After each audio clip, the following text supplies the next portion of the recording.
Hello and welcome everyone to this Warcraft replay. Here we have a Night Elf versus Orc matchup. Infi still not choosing to play human, and on the ladder at least, is going to be off racing once again. Of course, it might just be because I'm not picking the replays where he's playing human, but yeah, it's not like he plays bad on his off races. He actually just plays like a normal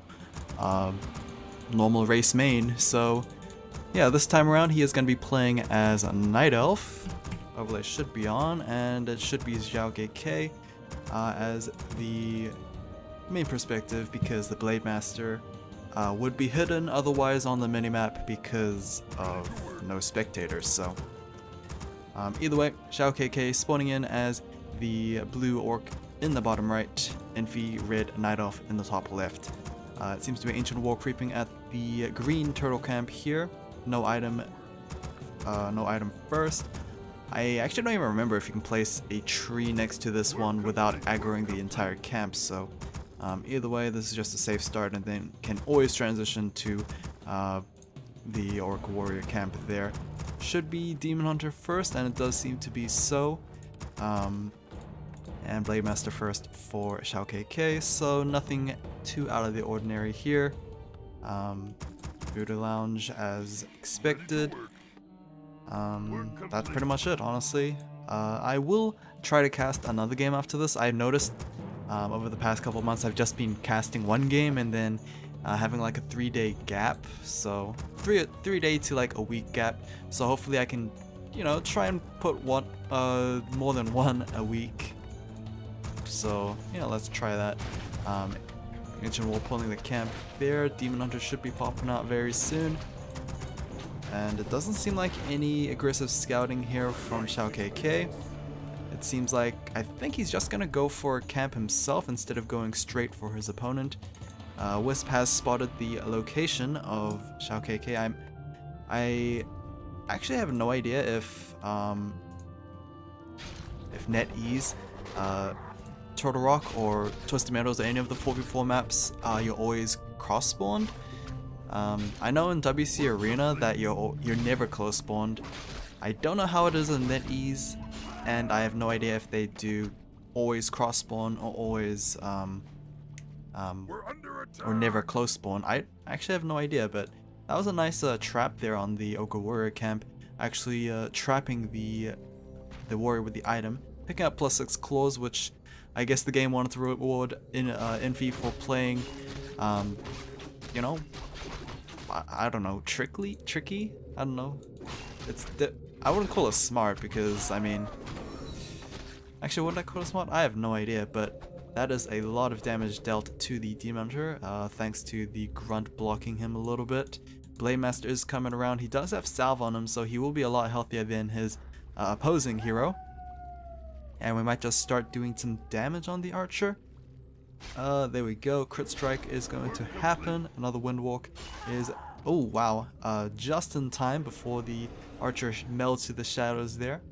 I was surprised that was actually enough to kill, but yeah, it seems like Xiaokk able to get a nice kill there for pretty much no cost. I guess maybe a bunch of mana, but that's really nothing, honestly.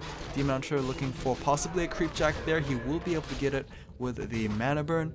Nicely done, but Xiaokk is going to activate the Watcher Ward for himself, obviously because the Demon Hunter was nowhere near that rune. So free vision for the Orc player, but the kill did go over to the Demon Hunter. Blade Master, I actually have no idea which item he picked up from the Magi, but I think it was the Ring of Regen, considering how most of the other camps don't actually drop that strong of an item just yet. Circlet and Boots. I think the Boots was picked up from the shop. Maybe the Circlet as well, but we will see. Grunt is taking quite a bit of damage there, but the Blade Master should be able to save him for now. Nice blocking there with the Grunt between the Voodoo Lounge, but here comes the archers to just pick off the Grunt there. So rather unfortunate there. You can't actually body block ranged units very well because, well, they are ranged, and is going to lose that Grunt for it, but in exchange for a burn on the TP scroll, since the Demon Hunter was trapped inside the base there, so I guess it was evened out, possibly even good for the Orc player. Now the only problem is he is still level 1 with his Blade Master. He needs to kind of kick it up a notch, I guess, when it comes to farming speed, since the Demon Hunter will be hitting level 3 very soon. Gargantuan Sea Turtle Camp could drop very nice consumable here. Invuln, health, rather not. It's going to be the Wand of Mana Stealing, so not particularly great on the Demon Hunter. It could be used, I guess, somewhat on the Beastmaster if he wants to, but I mean, the Demon Hunter already has a better mana burn for himself. Here comes the Blade Master going straight after those archers there, as I mean, they're just too busy, I guess, attacking the turtles for them to actually be pulled out, or maybe Infi was just preoccupied somewhere else, maybe with his Demon Hunter, but Dust will be able to pick up the remaining archers there, so nicely done for Xiaokk. Second heroes, it is going to be Beastmaster first for Infi, and TC for Xiaokk, so I guess standard second. I blank on these, honestly, in Orc matchups. Shadow Hunter, which one's better? TC, which one's better? I forgot which matchups it was. I think it was against Undead, where Shadow Hunter is a definite, and I think TC is a definite against Night Elf second as well. I don't know, it's just a little confusing there, but oh well. Spirit Walkers and Raiders out for Xiaokk, just standard tier 2 stuff. Double Ancient of Laws for Infi, so that is the route he is going instead of Druid of Talons. So the Turn Chieftain will be slightly less effective because his shockwaves won't be doing too much damage, but the Turn Chieftain with War Stomp, I guess, could be a little better. We'll have to wait and see there. I mean, it's not like Shadow Hunter was going to prove too useful either, since you can't really hex Dryads, and hexing bears sounds weird, actually. Even though, actually, hexing bears would be pretty good because it is the full duration. But either way, Beastmaster picking up TP Staff there, going home, and honestly, I could see him picking up a Moonstone, but not just yet. Level 2 on the Beastmaster will allow him to have the True Vision Hawk. Ogolot Camp is taking quite a while, but I don't think any danger is going to happen, especially with the Rune of Healing dropping there, and the Ogolot Camp on the top right also being dealt with as well. Level 2 will be gained for the Turn Chieftain, and level 3, Close Attack plus 12, which is a kind of a eye popper there for me, especially since the Blade Master is going to do very well with that item, hopefully. Oh yikes, Crystal Ball for Infi, not ideal, but I guess he will be selling that eventually. Of course, most players just use it immediately and then sell it afterwards, because it is definitely not the powerhouse of an item that you expect to be dropped from an Ogolot camp. And I don't think this even... Oh, actually no, it does give vision to invisible units, but then again, you already have your Hawk, so I mean, like, is it really necessary? Demon Hunter moving on with 2 +6 claws, which is interesting. He would be able to do a lot of damage if he ever got to level 6 stage, or maybe even level 5 if that, I mean, if it gets that long as well. Interesting invuln there, but that is just to avoid those ensnares. Quill Beasts not going after burrows, instead trying to distract the main army, and here goes the ensnare. But since the majority of... Wow, it's mass Dryads. Absolutely no bears from what I can see. As soon as those Dryads have been spotted, Xiaokk maybe had a little bit of a second thought. That was a rather expensive item that the Turn Chieftain sold. I have actually no idea what it was. It definitely looked like an aura item. Might have been devotion, maybe. But yeah, that was an aura item sold there for just a quick 200 gold. TP scroll is going to be used to escape from this rather awkward position there. But either way, Just gonna heal up with the Moonwells.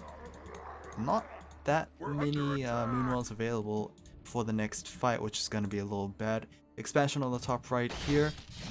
And Xiaokk just going to clear out the remaining camps.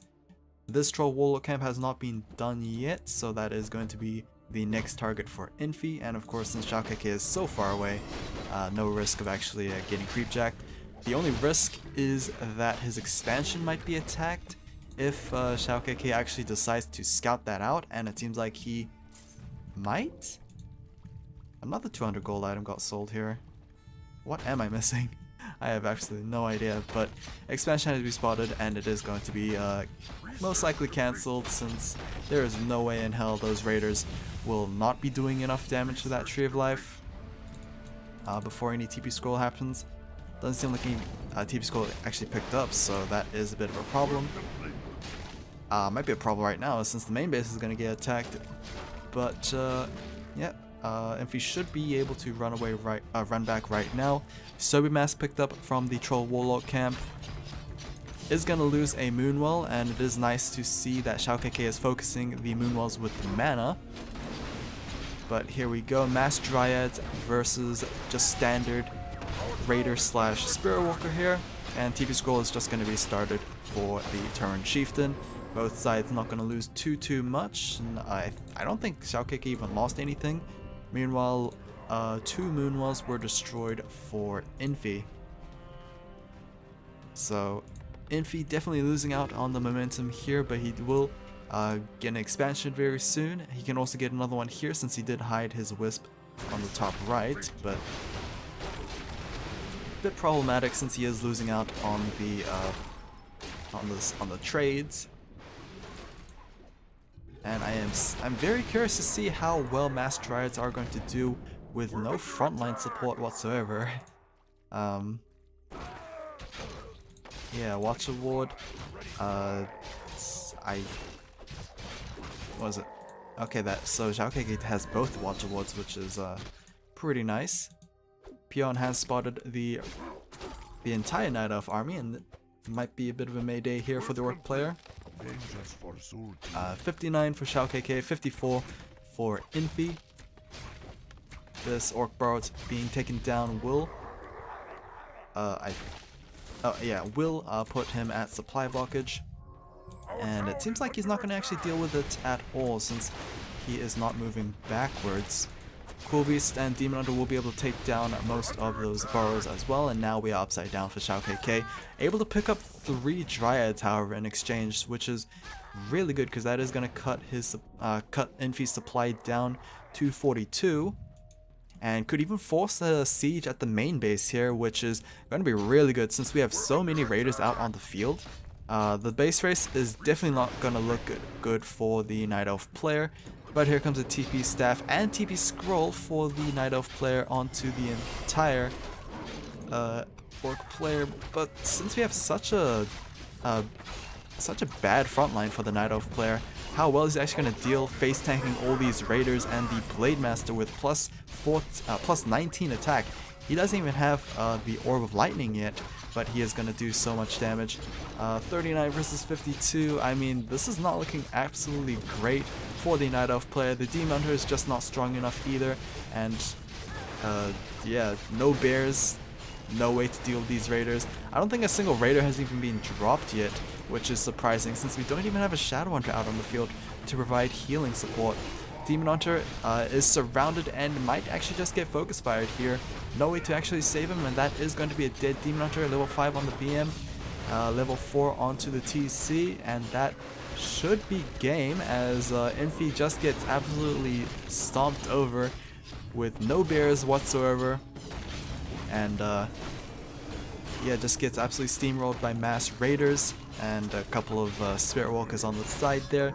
Dryads just not strong enough to deal with mass raiders, and they're just gonna focus fire the Tree of Ages, which is kind of funny. I mean, if this goes down, yeah, Infi still had a Tree of Life on the side, but doesn't matter. Infi is going to GG out there, and that was, I don't know how to feel, because both players didn't even play horribly. It's just that Infi had such a weak front line on his team comp, so that is going to be that. Hope you guys enjoyed, and I'll see you guys in the other video.